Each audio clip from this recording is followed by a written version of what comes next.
The National Resource Conservation Service describes conservation as the protection, preservation, management, or restoration of natural environments and the ecological communities that inhabit them. This means to protect the nature around us, not only from ourselves, but also things like invasive species, not least of which is factors such as global warming, the pet trade, and deforestation.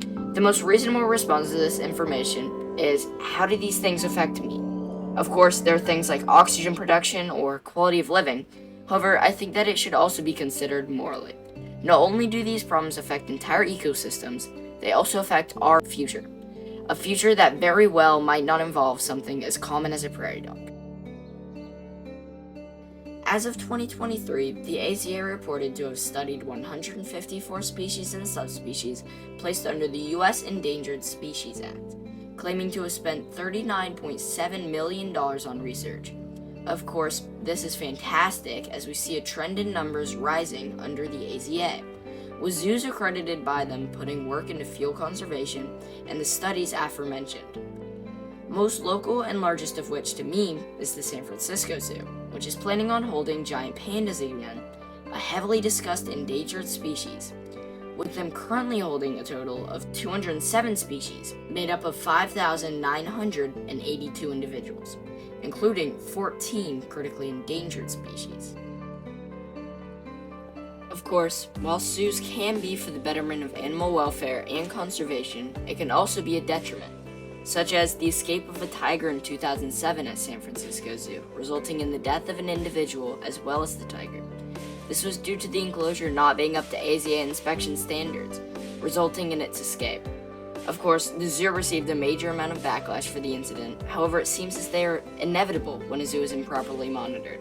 For example, most recently, the SF Zoo Watch and IDA reported finding unsuitable enclosures as well as visibly stressed animals in the San Francisco Zoo. The National Park Service described the impacts of non-native species as wreaking havoc on the environment through competition for resources and, in some cases, an unbalance of prey or predators in the ecosystem. Something that a lot of people don't realize, however, is the impact of invasive flora. For example, the grass in your yard is not just grass, it's a specific strain of grass which is likely not native to your region, thus impacting the ecosystem. Of course, this is likely one of the least impactful examples of an invasive species. For example, as of the U.S. Forest Service, invasive species are a primary cause for 42% of the endangered and/or threatened plant species in America.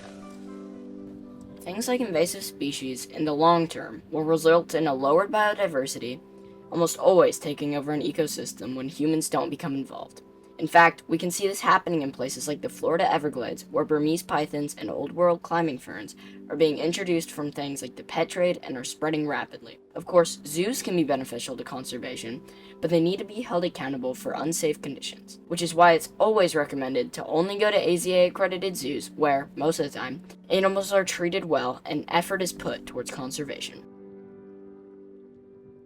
Of course, there's the easiest and definitely not least impactful method anyone can do, which is to reduce use of wasteful products, such as plastics or using bags that you can reuse. Another common and obvious method is by donating to organizations such as WWF. You can also give thought to plants you plant to help your local ecosystems.